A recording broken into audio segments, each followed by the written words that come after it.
সকালে ব্রেকফাস্ট দিয়ে আজকের ব্লগটা শুরু করলাম। শহরে ঘরকন্যার আরেকটি ব্লগে সকলকে জানাই স্বাগতম। কেমন আছেন বন্ধুরা? যে যেখানে থাকুন না কেন ভালো থাকবেন, সুস্থ থাকবেন এই কামনাই করি।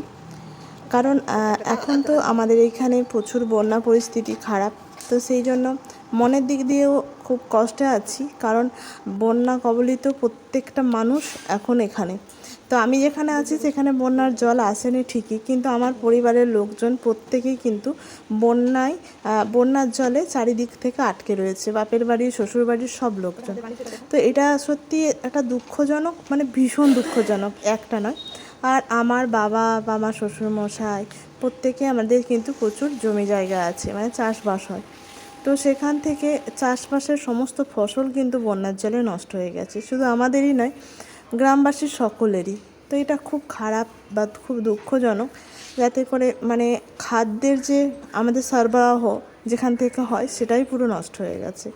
বলতে বলতে ঘরের কাজকর্মগুলোও সেরে নিচ্ছি।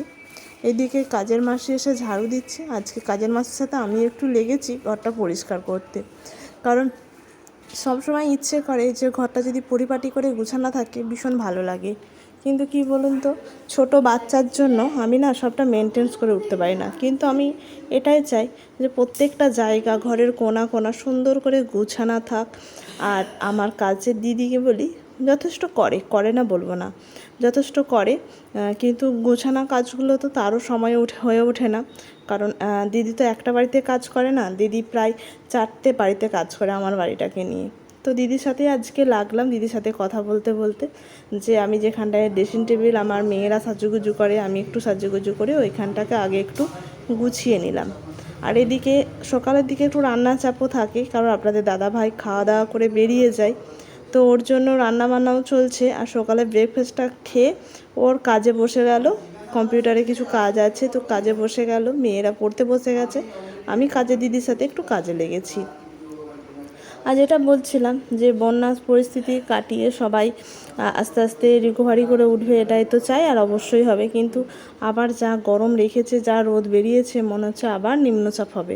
যদি এরপরে আবার নিম্নচাপ হয়, আবার বৃষ্টি হয়, খুবই খারাপ অবস্থা হবে। আর এবারের বন্যাটা খুবই বড় বন্যা হয়েছে, একদম চারিদিক জলমগ্ন হয়ে গেছে। মানে বলে বোঝাতে পারবো না যে কীভাবে বন্যার জলটা বেড়েছে। আমার ভিডিও তো শুধুমাত্র এখানকার মানুষই দেখেন না, অনেক দূর দূরান্তের মানুষ দেখেন, তাদের জন্য এটা একটা বার্তা। তো সকলকে বলবো যে যেখানে থাকুন ভালো থাকবেন, সুস্থ থাকবেন। এই যে সুন্দর করে গুছিয়ে নিয়েছি, তারপর ভাবলাম রান্নাঘরটাকে আজকে একটু ঘষা মাজা করে নিই। রান্নাঘরটা দিদি করে, কাজের দিদি, তবুও যেন একটু নোংরা নোংরা হয়ে যায়।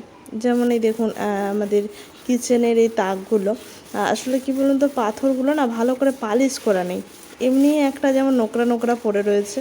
তারপরে কাজের দিদি যে মুছে, শ্যাম্পু দিয়ে মুছে, কিন্তু সেভাবে চকচক মনে হয় করে না। তবু আজকে আমি আবার একটু শ্যাম্পু দিয়ে ঘষে নিলাম, যাতে করে আর একটু চকচক করে। সত্যি কথা বলতে চকচকে করবে, গুছানো থাকবে, এটা আমার কেন মনে হয় প্রত্যেকটা মেয়েরই পছন্দ, কিন্তু সবাই করে উঠতে পারে না। বা আবার অনেকের বাড়িতে গিয়ে দেখি প্রত্যেকটা জিনিস একদম সুন্দর করে গুছানো আছে, ওসব বাড়িতে গেলে না মনটা শান্তি হয়ে যায়। সেদিনে একজনদের বাড়িতে গেছি, আমার মেয়ের এক বান্ধবীর বাড়িতে গিয়ে দেখছি দিদিভাইয়ের বাড়িতে একটা জিনিসও অগোছালো অবস্থায় নেই, এবং যেই জামা কাপড়গুলো মানে কাচবে সেগুলোকেও সুন্দর করে গুছিয়ে এক কোণায় একটা ডিব্বার মধ্যে সুন্দর করে রেখেছে, ওগুলো পরের দিন কাচা হবে। তো দিদিভাইয়ের বাড়িটা দেখে আমি না মুগ্ধ হয়ে গেলাম, দিদিভাইকে বললাম সুন্দর করে গুছিয়ে রেখেছেন, সত্যিই খুব ভালো লাগলো। আবার একজনদের বাড়িতে গিয়ে দেখি কি অগোছালো বাড়ির অবস্থা, বাড়ি গুছায় না, এরকম অনেক মানুষই আছে। কিন্তু আমার পরিপাটি করে গুছানো, পরিষ্কার পরিচ্ছন্নটাই পছন্দ লাগে। আর এদিকে অনেক দিন হয়ে গেছিলো আমার হচ্ছে এই যে 500 ওয়াটের মিক্সার মেশিনটা খুব কাজে লাগে আমার, খুব হেল্পিং হ্যান্ড এটা। এইটা হচ্ছে 500 ওয়াটের, এটা দেখছিলাম নোংরা হয়ে গিয়েছিলো, তো এটাকে একটু পরিষ্কার করে নিলাম, নাহলে না শর্ট মারে। সেদিনে দেখছি আমি মিক্সিং করতে গিয়ে আমাকে শর্ট লেগেছিলো, তার ভিডিও রয়েছে। এদিকে বাসনগুলো মেজে নিয়ে আর একটু রোদে দিলাম। জানেন তো বাসনগুলো মেজে রোদে দিলে কি ভালো লাগে, বাসনগুলো খুব সুন্দর শুকনো হয়ে যায়, খুব ভালো লাগে। আগে যেই বাড়িতে ছিলাম সেভাবে না বাসনকে এভাবে রোদে দেওয়ার মতো জায়গায় পেতাম না। মিষ্টুকে আজকে বললাম স্কুল যেতে হবে না, আমার মাথাটা না আজকে প্রচণ্ড ঘুরছে, কেন জানি না। মিষ্টু কিন্তু আমার খুব ভালো হেল্পিং হ্যান্ড, যা বলি তাই কিন্তু কাজ করে। ও কি সুন্দর শাকগুলো ছোট ছোট হাতে বাছছে, দেখতে পাচ্ছেন। বাইরে প্রচণ্ডই রোদ বেরিয়েছে, মানে এই যে বন্যা তার ঠিক বিপরীতটা, রোদটা এতটাই বেরিয়েছে, খুব গরম। শাকটা ভেজে নিলাম, স্নানটাও সেরে নিলাম, দাদাভাই কাজে চলে গেল। আর এদিকে জামা কাপড়গুলো কাচা হয়েছিল সেগুলো মিলে দিলাম, আর কেচে দেয় কাজে দিদিভাই, কেচে দেয়, আমাকে কিন্তু জামা কাপড়গুলো মিলে নিতে হয়। আর আমাদের মিঠাই, ওকে বললাম তুমি নিচে থাকো, খেলা করো দিদিভাইয়ের সাথে, নাও মায়ের সাথে আসবে। আর ছাদটা এত গরমে এত গরম হয়ে গেছে, এখন বাজ 11:30, তাই এত গরম হয়ে গেছে, ও তো হাঁটতেই পারছে না ছাদে খালি পায়ে, মাঝে মাঝে চলে যাচ্ছে আমার পেছন পেছন, আবার গিয়ে আবার চলে আসছে। তারপরে দেখছে ভিজে কাপড়টার উপরে উঠে পড়লে আমাকে তো মানে তাপটা লাগবে না, বুদ্ধিও আছে আমাদের মিঠায়, আবার নিজে নিজে কাপড়ও মিলছে, মায়ের যা দেখছে তাই করছে। এদিকে দুই মেয়েকেই আমি একবারে স্নান করিয়ে দিয়েছি আমার সাথে, ওরা দুজনেই স্নান করে নিয়েছে।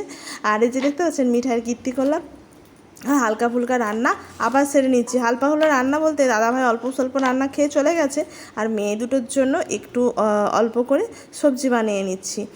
তো সেগুলোই একটু কাটাকুটি করে নিচ্ছি। তারপরে আমরা খেয়ে দুপুরের খাওয়া দাওয়া কমপ্লিট করবো। আজকে সন্ধ্যায় বেরিয়ে যাব এক জায়গায়, কোথায় যাবো বলুন তো, মেয়েদের একটু জামা কাপড় কিনতে যাব শপিং মলে। দুই মেয়ে তো কিনে দিতেই হবে, কারো কিনি বা নাই কিনি। আজকে তোমারই ভিড় হবে। হাই দেখো মাসিমণি এটা কিনেছিল। কোথায়? আমার ক্ষেত্রে ভালো জামা দেখেছি, চ চ চ চ ছুট ছুট ছুট ছুট ছুট। এইটা এইটা এইটা এইটা এইটা এটা আমার যা হবেই না।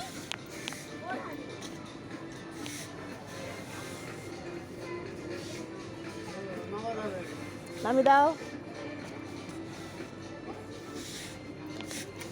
তো এটা ছিল আরামবাগ বিশাল বিশাল মল। তো এখানে দেখলাম যে কেনাকাটা মানুষজন কিন্তু শুরু করে দিয়েছে অলরেডি। তো আজকে এখান থেকে মিঠাইয়ের জামা আর মিষ্টুর জামাটা কিনে নিলাম। আর অনেক রাত্রিও হয়ে গেল, সত্যি কথা বলতে অনেক জিনিস দেখলে মনে হয় কোনটা কিনি আর কোনটা না কিনি, এরকমই মনে হয়। তো দুটো চয়েস করে নিলাম, নিয়ে এবার বাড়ি ফিরবো। প্রায় রাত্রি 9টা বেজে গেছে। তো এখন ব্লগটা এখানেই শেষ করব, নেক্সট ব্লগে আপনাদের সাথে দেখা হবে, কথা হবে। আর অবশ্যই প্রত্যেককে বলবো যে আপনারা কমেন্ট করে জানাবেন যে ব্লগটি কেমন লাগলো বা কোন জায়গাটা ভালো লাগলো, অবশ্যই জানাবেন।